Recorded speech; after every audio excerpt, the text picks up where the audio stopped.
Hey everyone, and welcome back to Cooking with Big Mark. This week we are discussing braising. Good day, folks. Braising. You remember last week we talked about stewing. Stewing usually involves small pieces of meat. Braising deals with the larger cuts of meat, like a chuck or a Boston butt or shoulder, Boston shoulder, pork shoulder, lamb shanks, things along that line. And the difference between braising is a slow, moist heat. It's sort of like you're putting the meat in a hyped up sauna. I think you ever gone to a sauna before, you know what it's like. I get in a fog, you sort of get that heavy mix. This is like a hot fog, is what it is. It cooks very slowly. The main meats that you want to use in that are they call the lean cuts of meat. You know, the shank, which is from the leg. You got the chuck, which is the shoulder, and then the top and bottom rounds, which come from the hind legs. These are all the working parts of the animal. Where you get the muscular buildup, all the tender cuts, the ribs are in the belly, which just goes along with the animal, doesn't do any work, so to speak. The main thing is when you put it in, you don't want to use a lot of liquid with it. You want to have liquid probably come up like halfway up. The more liquid you could, cover it with liquid, but one of the big things about a braise is getting a sauce out of it. And the more liquid you have, the less intense your sauce is going to be.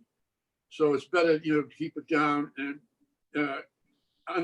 stew, I remember last week I talked about taking it off a little bit at the end because you want to evaporate some of the stuff. When the braise is different, you want the cover left on to keep that chamber up, that sauna-like atmosphere, if you want to call it that.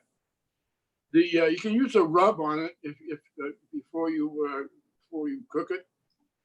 Prior to that, people, one of the things they use in the meeting was 4 parts salt to 1 part brown sugar or turbinado sugar or something else. And you can do it like 3 or 4 hours, or overnight is even better. And you can add anything else into that, herbs, rosemary, any flavors you want. Stews, again, braises, again, go from the countries they are and whatever grows in their yard. Those are the things they used to use, lemon, so on and so forth. The browning, again, builds flavor, so you want to be sure and do that. And the big thing is when you first put it in your liquid. Now, liquid could be stock, it could be wine, it could be cider, it could be water, it could be anything. But again, what you want to have, flavor, FIFO, flavor in, flavor out. And I think it's best to start on top of the stove and you bring it to a boil. Always bring it to a boil because that's when the fat melts, the collagen breaks down, the protein gets set up. And then what I like to do is have my oven ready at 300. And once it comes to the boil, then you drop it right down to a simmer. And you can see it on top of the stove where the bubbles go down from the rapid boil to the small one. Then now you know you're at a simmer. And put it right into the 300 oven. And for about 3 hours, usually 2.5, 3 hours, 3.5 sometimes, depending the size. And you should test it along the way. You put a fork in, it sort of goes in and comes out very easily. You know it's done. And another thing you can do is somehow leave it, if you can, if you make it, leave it overnight right in the liquid. A lot of liquid will be absorbed back in again. And they sometimes say a lot of things like casseroles and things. Second day they taste better. So, so that's one way to do it. Now the other things people talk about, braising vegetables or stews or that kind of thing.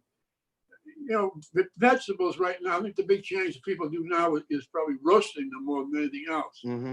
I mean, you roast things like even parsnips, a little oil, salt, pepper, just go in the 400 oven for a degree or a low oven for a longer time. You want to do it that way. It's almost like eating candy in some of these things because there's that, pretty high sugar content.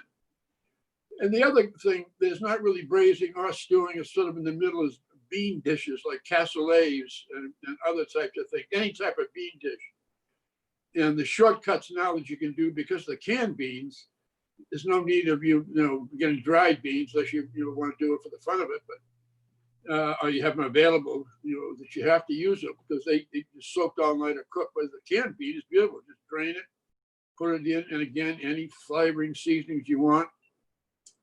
A instant cassoulet type of thing is to take, instead of using confit of duck, or I use chicken thighs, and you get a pot and put the chicken thigh skin side down and brown it, and that'll render some of the fat. And then you take that, flip it over, brown on both sides, take that out, then put some sausages in. If you want whatever kind of sausage you want, it could be kielbasa, it could be the famous Leonese sausage dial, the garlic sausage, which is what they normally use in cassoulet.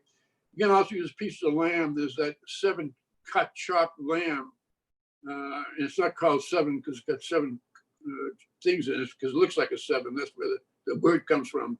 But it's a little bit of pieces of lamb drop off it. And then you take the brown, then you take onions, garlic, carrots, celery, whatever it is, put it in there, saute it for a little while to break it down, add your liquid, then put your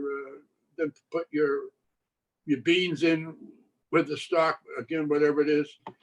And then you put your meats in and you put that in the oven, and that you leave uncovered because now you're trying to get it to absorb and sort of intensify. Mm-hmm. So that's a pretty close instant cassoulet. So that's pretty much the deal between braising, stewing, and roasting vegetables. The other thing for is collard greens and those things. That's a southern thing. The African Americans brought them over, and that's great stuff. And they have only 2 methods for that. Southern method is using collards, for example, is to take the tough stem out, then you cut it in shreds and you put it in. But they usually do it with a piece of what they call either ham hock or seasoned meat or pickle meat.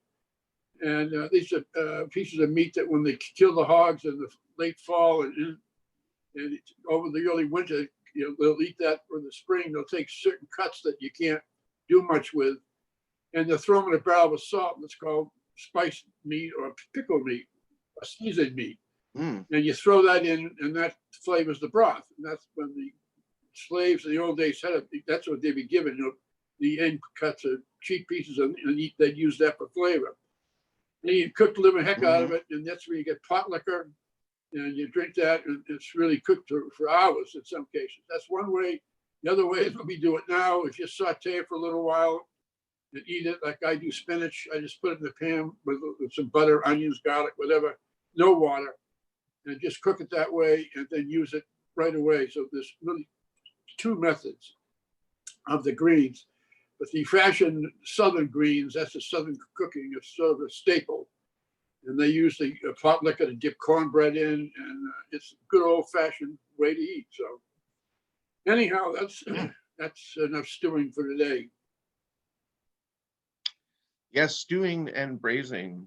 So wine-wise today, we're going to do a white wine, and you may be thinking, if we're talking about stewing meats, why would you do white instead of red? But if you have a higher ABV, alcohol by volume, if you have a richer white grape, and especially it's not the case for the one we're trying today, but if you have white wines treated with oak, that is going to give you some of those same tannins that you get from the skins and the piths of the red grapes. So this is actually done in steel. This is King's Estate from Willamette Valley. This is their Pinot Gris, done in the Alsace style of Pinot Gris as opposed to the lighter Italian style of Pinot Grigio. Same grape. So you're smelling a little bit of pear on the nose, a little bit of thyme, a lot of herbal notes.